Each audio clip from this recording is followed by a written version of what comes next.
años encima a su... Ella debía tener 30 años o 31 para hacer la madre de Ana Frank, que está maravillosa. Pero es que en Un lugar en el sol ya era una actriz gruesa y era una actriz atractiva, pero maravillosa. Muy atractiva. Incluso en el Poseidón, cuando hace casi de una antigua nadadora y está muy gordita, está maravillosa. En las memorias, en ese libro que yo estuve hay dos, tiene uno y dos. Yo estuve a punto de traducirlo y lo mandé a un editor que luego lo encontró maravilloso el libro, lo leyeron y tal, y luego no consiguieron los derechos, habían perdido el hilo en Nueva York, no consiguieron los derechos para haber traducido ese libro, porque les pareció estupendo. A mí me parece una obra genial. Como escritora fue en los bestsellers y tal. Escribe maravillosa. Sí, bueno, pues ahí cuenta una cosa que demuestra, además, lo atractiva que ella era.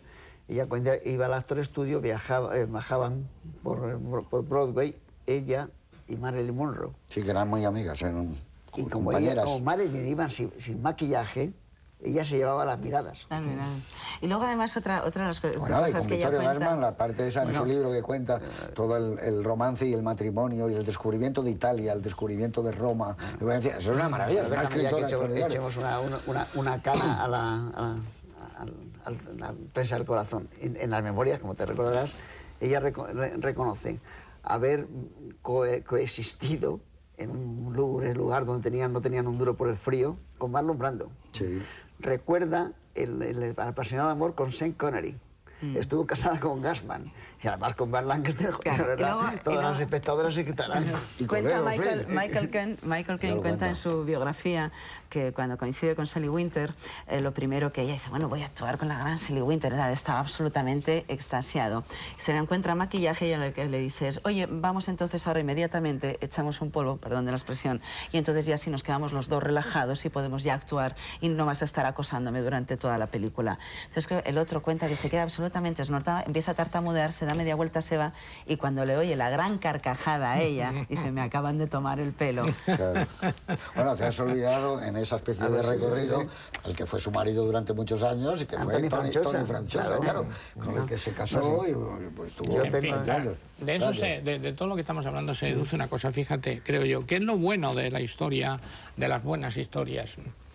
Yo hubiera seguido, que he echado de menos más cosas de ese personaje. Yo también. Y he echado de menos que esa historia se me dieran más datos. Porque yo creo que el personaje y eso es lo bueno de Burt Lancaster es infinitamente superior en el guión al de las dos mujeres y tenía que estar más compensada las mujeres. Y hubiera sido mejor, el trípode mejor. O sea, que tanto su mujer como la que él deja de novia tenían que haber tenido mucho más fuerza. Entre otra cosa porque es la madre del chico que le van a llevar a la silla eléctrica, o sea, que es importante. Y la otra porque es la mujer que está descubriendo que quizá la ha utilizado como peldaño para subir en su carrera. Sí, que no era, lo sospecha. Porque está sospechando, sí, porque lo empieza a descubrir. Sí, claro. Claro, porque es un hombre lleno de ambición. Él al principio no se plantea absolutamente nada más que coger y llevarlos y liquidarlos. Es un poco también entre las dos mujeres, las que, como tú dices que se llama en la novela original, empieza esa cosa que se decía mucho en esa época, a tomar conciencia o a concienciarse de lo que están haciendo, en contra del propio futuro gobernador del estado de Nueva York, que no quiere nada de ese tipo. Pero incluso esa decisión que está tomada en un principio y luego él va cambiando y va teniendo sus contradicciones, se ve incluso en las respuestas a los periodistas. Yo vuelvo a la primera pregunta que dejé en el aire. El papel que hacen los periodistas, como en muchas de las películas de Frankenheimer, que no quedan ni muchísimo menos muy bien esa manipulación, por ejemplo, del que puede ser el gobernador del estado de Nueva York. Oye, el artículo de ese pobrecito cieguecito, que no salga, no sé qué, no sé cuánto, es que decir, ese estar, primero no se enteran de nada, luego las preguntas son un poco, pues digamos, como salidas, están en otro contexto, no en lo que está sucediendo, y luego pues ese encargo, ese periodismo de encargo, ¿no? Que al final es el poder el que, y se tiene que escapar, es decir, los periodistas deberíamos escapar a ello. Hay otra reflexión ahí, y es que el que va a ser gobernador puede suprimir un artículo en la prensa. Dos. Es decir, que ahí entramos en otra cuestión. No sé qué, y queda la cosa más maravillosa que no se toca la película en absoluto, y es que es el problema de esta emigración, que muchas veces procedente de países donde hay una oligarquía maravillosa, que vive muy bien y tiene a todo el pueblo muerto de hambre. Y de aquí viene mucha de esa violencia y mucha de esa emigración, y que una chica de 14 años en un Puerto Rico, que además nos quitaron a nosotros, a los españoles, tenga que prostituirse a los 14 en Nueva York. En Nueva York.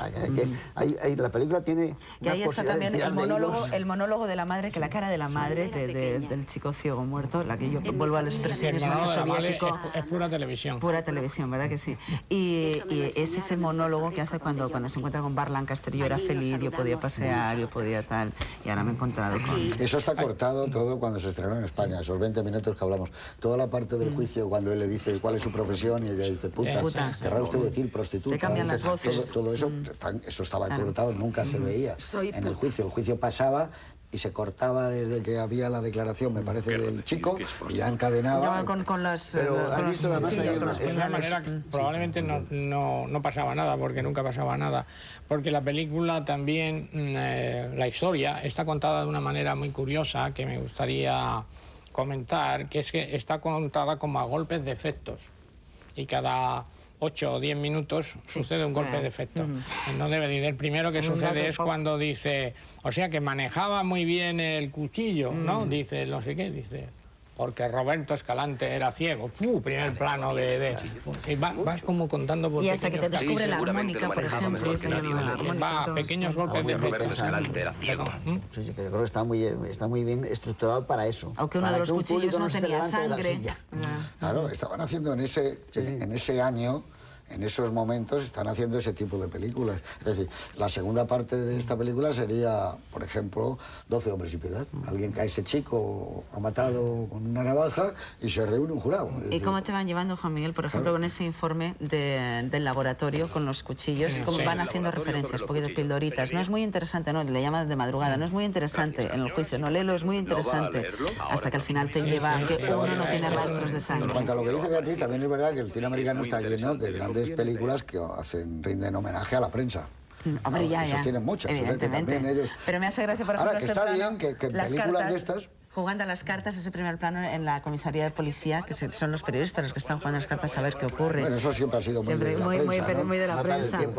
No, evidentemente hay muchas elogiosas a la prensa, pero también está bien esa crítica a la prensa. Creo que también nosotros, yo como periodista, debemos hacérnosla, y que está bien pues para ser más objetivos y bueno, pues respecto mejores. al lenguaje, en la versión inglesa, de vez en cuando introduce, en una parte, ha visto, eso se conserva, introduce el italiano, cuando Lancaster habla en italiano con aquellos tipos.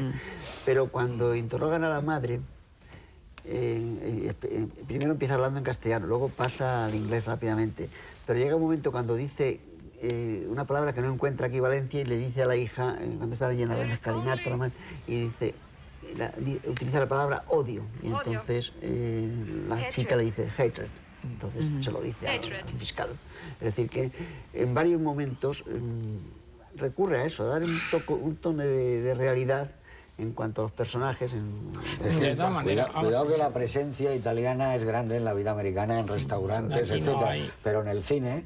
¿Nosotros qué presencia tiene, por ejemplo? España ninguna, prácticamente. Ninguna, americana. Tampoco. Pero me refiero que siempre hay personajes que se llaman con nombres italianos, personajes de ascendencia italiana, de Brooklyn, no sé, que es muy grande el peso que siempre tiene Italia en Estados Unidos. Es enorme el peso que tiene. Menos ahora. Hay un editorial del New York Times de hace como 5 o 6 días y hace referencia a eso, que en los años 60 el porcentaje de hispanos era, bueno, relativamente importante y tal, pero que ahora es un 20 y tantos % ya, con lo cual empieza a ser de gran consideración para la venta de todo tipo de cosas, porque el índice de natalidad entre los hispanos es como 8 veces más que de los... Pero estás hablando de mercado. De mercado, claro, sí. Pero luego no sale reflejo. Nunca ves restaurantes hispanos donde van a comer Robert De Niro y porque ahora llegará. Nunca ves las cosas. Ellos se adelantaron.